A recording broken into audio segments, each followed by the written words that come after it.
早晨，但願你快樂健康，滋潤我心靈的話語。第2378篇，研讀申命記，傳承律法。摩西去告訴以色列眾人說：我現在120歲了，不能照常出入。耶和華也曾對我說：你必不得過這約旦河。耶和華你們的神必引導你們過去，將這些國民在你們面前滅絕，你們就得他們的地。約書亞必引導你們過去，正如耶和華所說的。耶和華必待他們，如同從前待他所滅絕的亞摩利二王西宏與噩，以及他們的國一樣。耶和華必將他們交給你們，你們要照我所吩咐的一切命令待他們。你們當剛強壯膽，不要害怕，也不要畏懼他們，因為耶和華你的神和你同去，他必不撇下你，也不丟棄你。摩西召了約書亞來，在以色列眾人眼前對他說：你當剛強壯膽，因為你要和這百姓一同進入耶和華向他們列祖起誓應許所賜之地，你也要使他們承受那地為業。耶和華必在你前面行，他必與你同在，必不撇下你，也不丟棄你。不要懼怕，也不要驚惶。摩西將這律法寫出來，交給抬耶和華約櫃的祭司利未子孫和以色列的眾長老。摩西吩咐他們說：每逢7年的末一年，就在豁免年的定期住棚節的時候，以色列眾人來到耶和華你神所選擇的地方朝見他。那時你要在以色列眾人面前將這律法念給他們聽，要招聚他們男女孩子並城裏寄居的，使他們聽，使他們學習，好敬畏耶和華你們的神，謹守遵行這律法的一切話，也使他們未曾曉得這律法的兒女得以聽見，學習敬畏耶和華你們的神，在你們過約旦河要得為業之地存活的日子，常常這樣行。申命記31章1至13節。原文字義：告訴係說話講論，不能係沒有能力，照常原文冇呢個字。引導原文冇呢個字。過去係穿越過，滅絕係消滅根絕。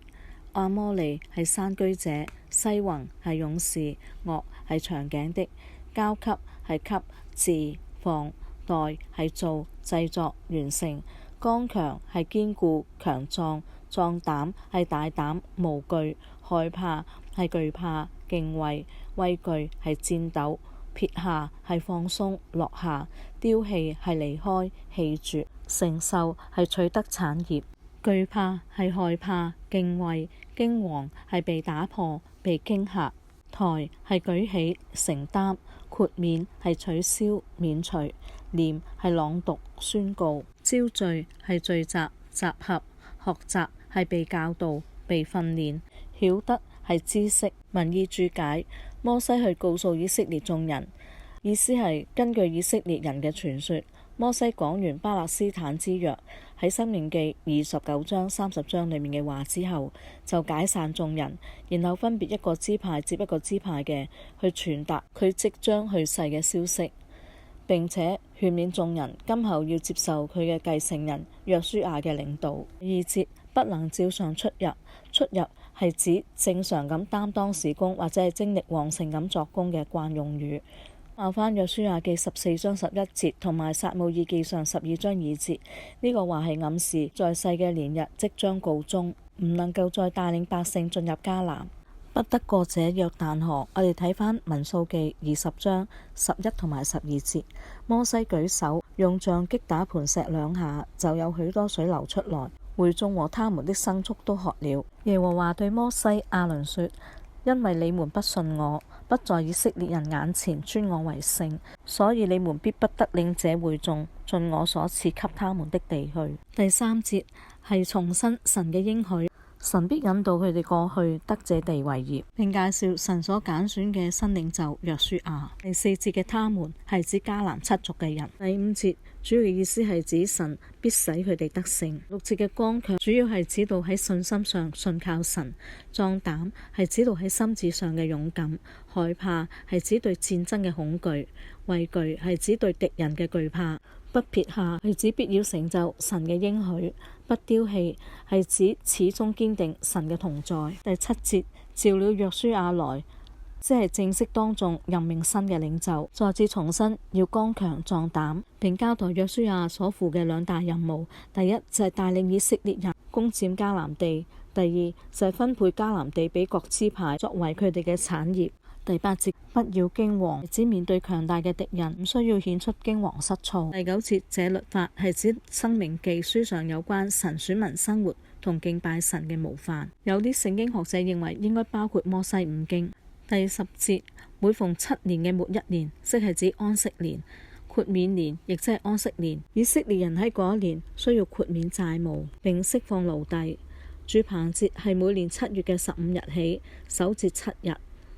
表徵享受國度裏面嘅安息。第11節，神所選擇嘅地方係指耶路撒冷，佔領迦南地數百年後，先至由所羅門喺耶路撒冷建造聖殿。那時你要嘅你係指祭司同埋長老。第12節，招聚他們，使他們聽，意思係指使眾百姓嚟耶路撒冷過節，並聽講律法。學習係指講解律法，使佢哋明白。謹守係指思想觀念嘅贊同同埋一致。遵行係指行為上面嘅遵照同埋實施。第12節係指明要使眾人明白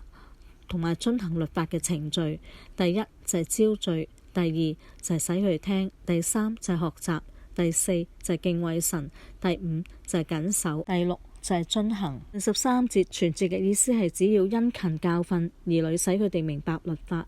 亦都係要佢哋佔領並居住喺迦南地之後，要常常教導眾人律法。以下係今日經文所得到嘅教訓。第一，交接領袖。民數記27章12至20節，耶和華對摩西說：你上這亞巴琳山，觀看我所賜給以色列人的地。看了以後，你也必歸到你列祖原民作本民那裏，像你哥哥亞倫一樣，因為你們在尋的曠野，當會眾爭鬧的時候，違背了我的命，沒有在湧水之地會眾眼前尊我為聖。這水就是尋的曠野，加底斯米利巴水。摩西對耶和華說：願耶和華萬人之靈的神立一個人治理會眾，可以在他們面前出入，也可以引導他們，免得耶和華的會眾如同沒有牧人的羊群一般。耶和華對摩西說：嫩的兒子約書亞是心中有聖靈的，你將他領來，按手在他頭上，使他站在祭司以利亞撒和全會眾面前，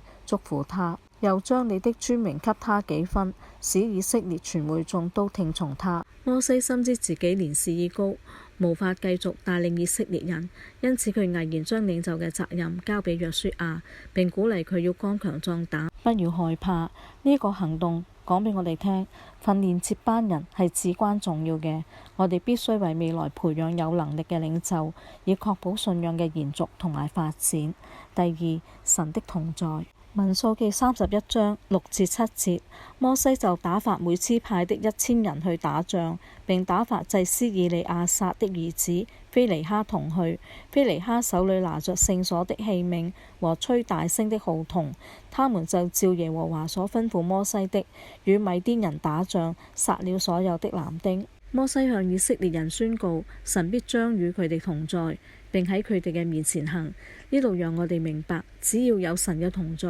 我哋就無所懼怕。喺生活嘅每一個挑戰當中，我哋都能夠依靠神嘅力量，勇敢面對一切困難。第三，遵法重要。約書亞記8章34至35節，隨後約書亞將律法上祝福咒詛的話，照着律法書上一切所寫的，都宣讀了一遍。摩西所吩咐的一切話，約書亞在以色列全會眾和婦女、孩子並他們中間寄居的外人面前，沒有一句不宣讀的。喺今日嘅經文，摩西將律法詳細咁寫落嚟，並指示每7年喺住棚節嘅時候，向全體以色列人宣讀律法。剛才所讀嘅經文都提到，約書亞照住經上所寫嘅，都照讀咗一遍。係照摩西所吩咐嘅，喺以色列全會眾、婦女、孩子，佢哋中間寄居嘅外人面前，沒有一句不宣讀的。呢個唔僅係法律嘅宣告，更係對信仰嘅強調。我哋要時刻重視神嘅吩咐，讓佢嘅話語成為我哋生活嘅指引，塑造我哋嘅品格。第四，世代相傳。尼希米記8章第1同埋第8節。到了7月，以色列人住在自己的城裏，那時他們如同一人聚集在水門前的寬闊處，請文士以斯拉將耶和華藉摩西傳給以色列人的律法書帶來，他們清清楚楚的念神的律法書，講明意思，使百姓明白所念的。摩西指示以色列人要將律法書傳給下一代，使佢哋能夠學習敬畏神，遵行神嘅律法。呢個係一項神聖嘅使命，我哋都應當將神嘅命令教導俾下一代，讓佢哋喺信仰嘅道路上堅定不移，承擔起傳承嘅責任。讓我哋一齊禱告。親愛嘅天父，我哋渴望將律法傳承落去，讓世世代代嘅人都能夠遵守你嘅教導，活出信仰嘅真實。此外，我哋祈求神繼續感動人心，讓更多嘅人支持天國大業嘅發展。願每個人都得到關愛，靈魂得到拯救，生命得到轉化。我哋祈求信樂浸信會能夠達到年度嘅發展目標888，每個月88000蚊嘅奉獻，80人出席崇拜聚會，使天國大業能夠更快更好嘅擴張，讓更多嘅人得到神嘅恩典，世界因此而大大改變。我哋祈求神幫助牧師成功喺信樂浸信會推展門徒倍增運動同埋街頭佈道，讓每個人都過住順服三一神嘅生活，教會興旺茂盛。奉主耶穌嘅名求，誠心所願。